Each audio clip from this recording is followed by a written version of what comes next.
So I'm Stephen Walker from Sydney. This is my Mark III Skycraft Scout as designed by Ron Wheeler. This aircraft was basically what started the whole movement in Australia for ultralights and probably across the world as well for becoming legal to fly. I purchased this about 3 years ago, and the idea being to basically have a flying example of the Scout. I have 6 in total, 6 Scouts in total. 2 are flying at the moment. One in original Mark III condition, that's with the wing warping and the Fuji Robin 250cc engine. We're putting out 18 horsepower. This is the Hearth F33 and it has 24 horsepower. We've put the carbon fibre propeller and the 2.61 to run reduction on it, and with that we're getting about 800 foot per minute climb, which is pretty fantastic in the Scout.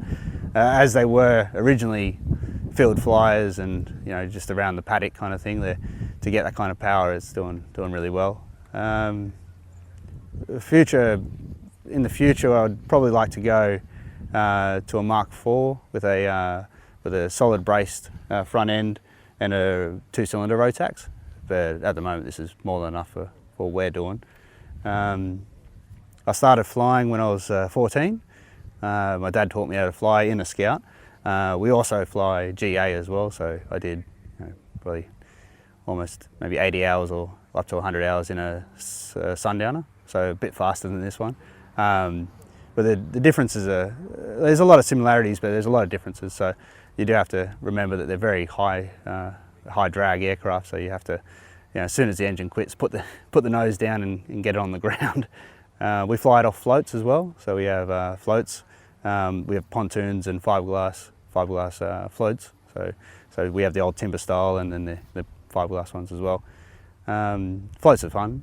I think that they give it a bit more lift. So you end up, once you pop out of the ground, onto the plane and get it off the water, they're actually very stable and they're quite comfortable to fly and a lot more enjoyable, I think, especially on a nice hot day down the river.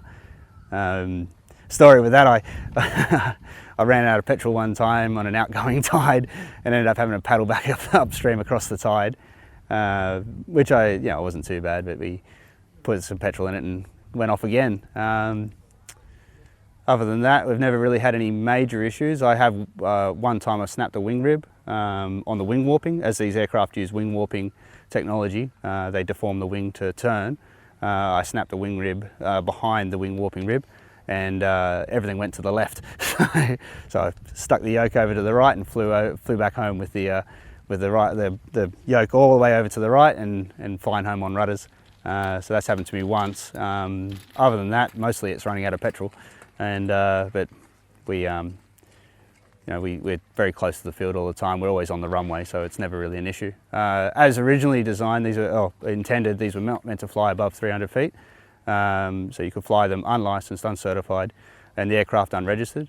So the feeling is,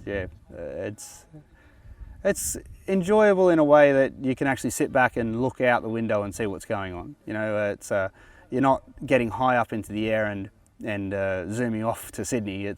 You just get around the paddock and enjoy yourself, and you can see the cows and the chickens and everything moving around, and you're right in with the bugs and such. So it's good fun. Especially we fly mornings and nights, so you always get the very nice calm air. And alternatively though, there's if you get a little bit of crosswind, because it's open back, you can get it really cross controlled. You get it flying sideways down the runway. You can crab them down the runway really quite easily.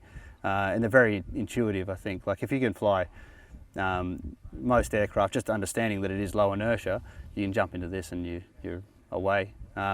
Many pilots taught themselves to fly just on this aircraft as it is. So the idea was Ron Wheeler would sell you the aircraft, or the story I heard was that he had a Scout with shorter wings on it, and what he would do is get you down at St. Mary's and get you to taxi up and down the runway, and if you could keep it straight down the runway, then he'd sell you he'd sell you a Scout. And so that's basically where it's at. It's a very simple plane to fly, but we're down here every Easter to do the fly-in, so we show off our planes every Easter. So if there's if you'd like to come down and check us out, we'll either be with these planes or other heritage aircraft. We'll always be be bringing something out. Yeah, and it's just enjoy it.